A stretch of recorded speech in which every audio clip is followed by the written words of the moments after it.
கிறிஸ்துவில் பிரியமான சகோதர சகோதரிகளே, இன்று அன்னையாம் திரு அவை ஆண்டின் பொது காலம் 11வது ஞாயிறு திருவழிபாட்டை கொண்டாட நமக்கு அழைப்பு கொடுக்கின்றது.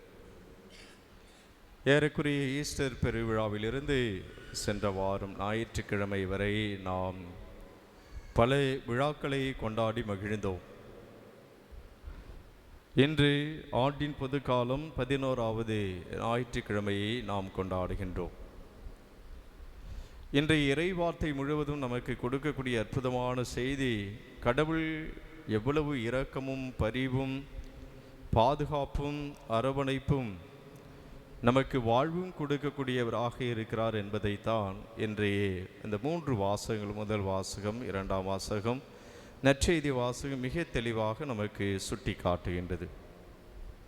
பிரியமான சகோதர சகோதரி, இன்றைய முதல் வாசகத்தில் மோயிசனை கடவுள் அழைத்த போது, அந்த மோயிசனை அழைத்து இஸ்ராயல் மக்களுக்கு நீ சொல்ல வேண்டியது என்று சொல்லி மிக அற்புதமாக கடவுள் எவ்வளவு இரக்கமுள்ளவர் என்பதை நம்மால் உணர முடிகிறது.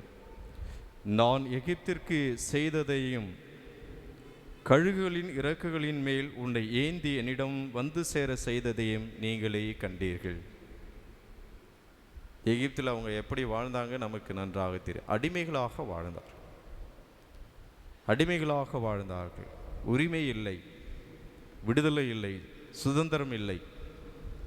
எனவே இப்படி அடிமைகளாக வாழ்ந்து அந்த இஸ்ராயல் மக்களை மோயிசனை அழைத்து அவர்களை விடுதலை அடைய செய்தார்.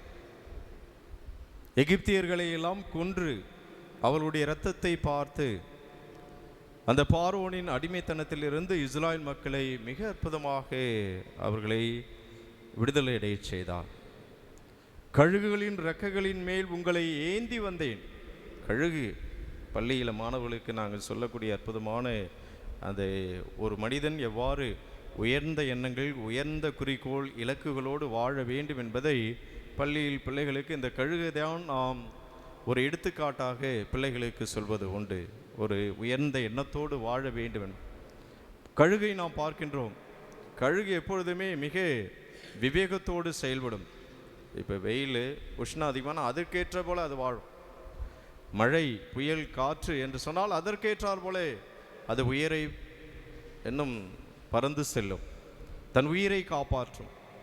தன் இலக்கு என்பது அதுக்கு மிக மிக முக்கியமான ஒன்று. எனவே அந்த கழுகுகளைப் போல கழுகுகளின் இறக்கைகளின் மேல் உன்னை நான் ஏந்தி வந்தேன்.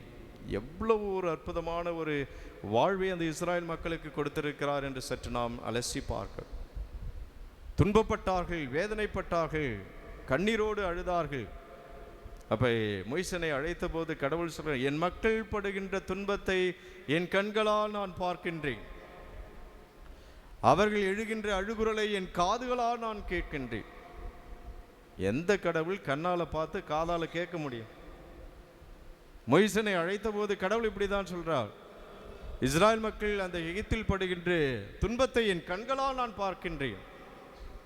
பிரியமான சகோதர சகோதரி, நான் துன்பப்படுகிறேன், வேதனைப்படுகிறேன் என்று சொன்னால் நம்முடைய தெய்வம், நாம் ஆராதிக்கக்கூடிய தெய்வம் ஆண்டவர் இயேசு கிறிஸ்து நம்மை பார்க்கக்கூடிய கடவுளாக இருக்கின்றார்.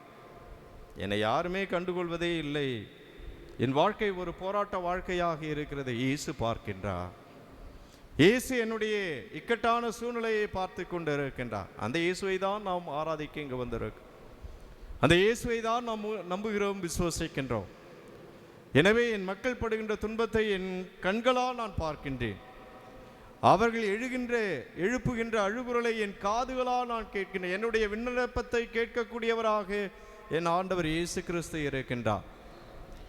நான் கதறுகின்ற பொழுது அந்த ஆண்டவரிடத்தில் எனது கருத்துக்களையும் விண்ணப்பங்களையும் என் அழுகுரலை நான் எழுப்புகின்ற பொழுது அதை கேட்கக்கூடியவராக, அதை ஆசீர்வாதமாக மாற்றக்கூடிய கடவுளாக இருக்கிறார் என்பதைத்தான் இன்றைய முதல் வாசகம் நமக்கு சுட்டி காட்டுகின்றது. கழுகுகளின் மேல் நான் உங்களை சுமந்து வந்தேன்.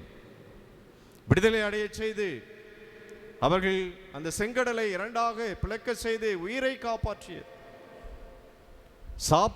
40 ஆண்டுகள் அந்த பாலைவனத்தில் அவர்கள் பயணம் செய்த போது சாப்பாட்டுக்கு அழுதார்கள், தண்ணீருக்கு அழுதார்கள், இறைச்சிக்காக அவர்கள் முறையிட்டார்கள். அப்பொழுதெல்லாம் கடவுள் மன்னாவையும் காடையையும் அற்புதமான தண்ணீரையும் கொடுத்து 40 ஆண்டுகள், பிரியமான சகோதர சகோதர, ஒரு பாலைவனம் பயணம் என்பது ஒரு சாதாரண பயணம் இல்லை. இப்போ நம்ம எவ்வளோ வெயில் தாங்க முடியல, தாங்கவே முடியல, பயணம் செய்ய முடியல, வெளியில் சொல்ல முடியல, வீட்டிலே இருக்க முடியல, ஏசி இல்லாமல் இருக்க முடியல. ஆனால் 40 ஆண்டுகள் அந்த இஸ்ராயல் மக்களை எப்படியெல்லாம் கடவுள் மேகத்தூணாகவும் நெருப்புத்தூணாகவும் இருந்து அவர்களை காப்பாற்றியவர் கடவுள். எனவே பிரியமான சகோதர சகோதரர்களே, நான் எப்படிப்பட்ட வாழ்க்கையை, ஆசீர்வாதமான வாழ்க்கையை கடவுள் எனக்கு கொடுத்திருக்கிறார் என்பதை உணர வேண்டும். என்னை காப்பாற்றுகிறவர் என் ஆண்டவர் இயேசு கிறிஸ்து. எனக்கு வாழ்வு கொடுத்தவர் என் ஆண்டவர் இயேசு கிறிஸ்து. எனக்கு அன்றன்றைய தேவைகளை பூர்த்தி செய்யக்கூடியவர் என் ஆண்டவர் இயேசு கிறிஸ்து. எனவே என் மீது இரக்கமும் பரிவும் கொண்ட கடவுளாக என் கடவுள் இருக்கிறார் என்பதை இன்றைய முதல் வாசகமானது நமக்கு சுட்டி காட்டின.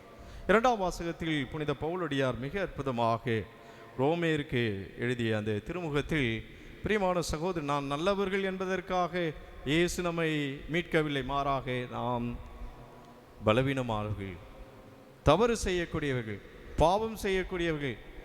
எனவே நாம் பாவிகளாக இருந்தபோதே கடவுள் ஆண்டவர் இயேசு கிறிஸ்து தன் உயிரை கொடுத்து இரத்தத்தை சிந்தி நம்மை மீட்டு இருக்கின்றார். நாம் நல்லவர்கள் என்பதற்காகவே அல்ல, நாம் பாவிகளாக இருந்தபோது, நாம் பாவிகளாக இருப்பதால் தான் கடவுள் தன் இரத்தத்தையும் உடலையும் உயிரையும் கொடுத்து நம்மை மீட்டிருக்கின்றார். கடவுள் உடன்படிக்கை செய்திருக்கின்றார். எனவே பிரியமான சகோதர சகோதரி, இயேசு இரத்தத்தை சிந்தி எந்த ஒரு தெய்வமும் இந்த உலகத்தில் செய்ய முடியாத ஒரு செயல், எந்த ஒரு கடவுளும் செய்ய முடியாத செயல். நான் நல்லவனாக இருக்கிறேன் என்று சொன்னால் அதற்கு ஒருவர் உயிரை கொடுக்கின்றார் என்று சொன்னால் அது ஏற்றுக்கொள்ளக்கூடியது. ஏனென்று சொன்னால் ஒரு நல்லவர் தண்டிக்கப்படக்கூடாது, தண்டனை பெற்றுவிடக்கூடாது, அவருக்கு ஒரு அநியாயம் நடந்துவிடக்கூடாது. ஆனால் நாம் அநீதியானவர்கள், பலவீனமானவர்கள், தவறு செய்தவர்கள், நாம் பாவிகளாக இருந்தபோதே ஆண்டவர் இயேசு கிறிஸ்து தன் இரத்தத்தை சிந்தி தன் வாழ்வை கொடுத்து சிலுவையில் தன் உயிரை கொடுத்து நம்மை மீட்டிருக்கின்றார். எவ்வளவு பெரிய இரக்கமான தெய்வம் நம் ஆண்டவர் இயேசு கிறிஸ்து, எவ்வளவு பரிவும் இரக்கமும் உள்ள கடவுளாக இருக்கிறார் என்பதை இந்த இரண்டாம் வாசகத்தின் வழியாக இயேசு இரத்தத்தை சிந்தி என்னை மீட்டிருக்கின்றார். இன்றைய நற்செய்தி வாசகத்திற்கு நாம் வருகின்ற பொழுது இயேசு அந்த திரண்டிருந்த மக்கள் மீது பரிவு கொள்கின்றார். பிரியமான சகோதர சகோதரி, இன்றைய நற்செய்தியின் வழியாக கடவுள் நமக்கு கொடுக்கக்கூடிய அற்புதமான செய்தி, இயேசுவினுடைய சீடர்களாக அல்ல, மாறாக திருத்தூதர்களாக வாழ நமக்கு அழைப்பு கொடுங்க. சீடர்கள் என்று சொன்னால் உலகத்தில் எல்லாருமே இயேசுவை பின்பற்ற முடியும். வருவார்கள், பார்ப்பார்கள், அவர்களுக்கு ஆசீர்வாதம் கிடைக்கிறது, நன்மை கிடைக்கிறது, செல்வார்கள். அது சீடத்துவ வாழ்வு. ஆனால் அப்போஸ்தலர்களாக திருத்தூதர்களாக வாழ்வது என்பது 24/7 ஃபுல் டைம் இயேசுவுக்காக, இயேசுவை முழுமையாக ஏற்றுக்கொண்டு வாழ்வது. அத்தகைய வாழ்வுக்கு தான் கடவுள் நம்மை, அதுதான் அப்போஸ்தல வாழ்வு, அதுதான் திருத்தூதர்களுடைய வாழ்வு. அதற்காகத்தான் இந்த 12 திருத்தூதர்களை அழைத்தார். 24/7 ஃபுல் டைம். பிரியமான சகோதரர், டிசைபிள்ஸ் அல்ல, அப்பாஸ்டல்ஸ் என்று நாம் சொல்கிறோம்.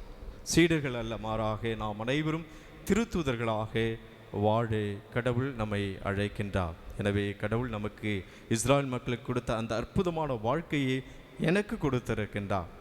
நான் வாழ்கிறேன் என்று சொன்னால், என் உயிர் இருக்கிறது என்று சொன்னால், அது இயேசு எனக்கு கொடுத்தது.